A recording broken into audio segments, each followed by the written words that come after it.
많은 분들이 코의 불편함을 그냥 비염이라고만 알고 제대로 약물 치료를 못 받고 계시더라고요. 심지어 이비인후과를 다녀왔는데도요.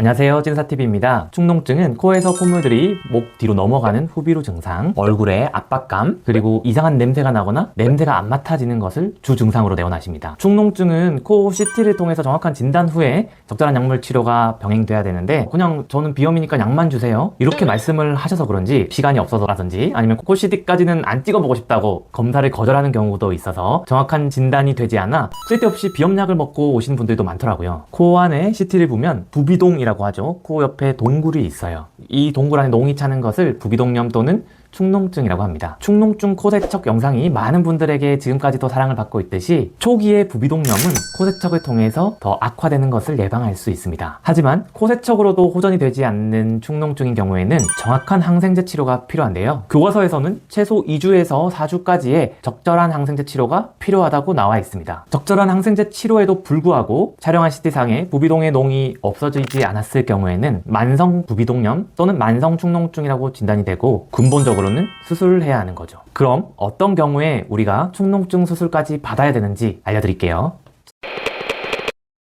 첫 번째, 최소 증상이 3개월 이상 오래된 축농증인데 항생제 치료에도 도움이 되지 않을 때, 축농증 치료는 적어도 2주 이상의 항생제 치료를 해야 한다고 했죠. 적절한 항생제 치료에도 호전이 없을 경우에는 수술적 치료로 이어질 수 있습니다. 그래서 평소에 축농증 항생제는 처방받은 대로 끝까지 복용하는 것이 좋습니다. 약을 먹고 조금 증상이 나은 것 같다고 생각해서 자의로 항생제를 끊었을 경우 항생제 내성이 생기게 돼요. 다음번에 축농증에 걸렸을 때는 똑같은 항생제로도 치료가 되지 않아서 수술로 이어질 수가 있습니다. 그래서 축농증 항생제를 처방받았다고 하면 꼭 의사가 처방한 기간 동안 끝까지 복용하는 것이 중요합니다.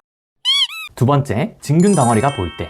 CT상 이렇게 하얀 음영이 보일 때는 아무리 적절한 항생제 치료를 한다고 하더라도 호전되지 않습니다. 이 경우에는 불필요하게 항생제를 오래 복용하기보다는 수술적 치료를 해야 합니다. 교과서에도 나와 있어요. 서지컬 온리, 즉 수술적 치료만이 답이라는 거죠. 최근에 진균성 축농증 환자에서 나온 진균 덩어리를 보시면 보기만 해도 냄새가 나게 보이죠? 주로 심한 악취를 동반하고 있습니다.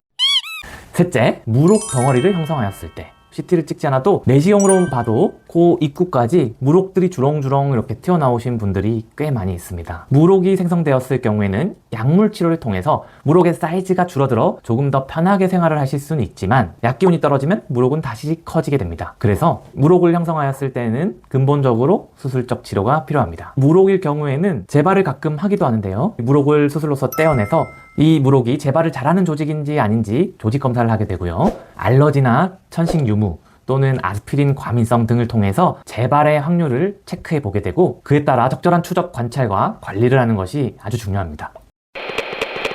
오늘은 축농증 수술 치료를 꼭 해야 하는 경우에 대해서 알아봤어요. 적절한 항생제 치료, 코세척 등으로 축농증 수술까지 이어지지 않도록 코 잘 관리해 주시고요. 그럼 다음에 또 유용한 정보로 만나요. 안녕.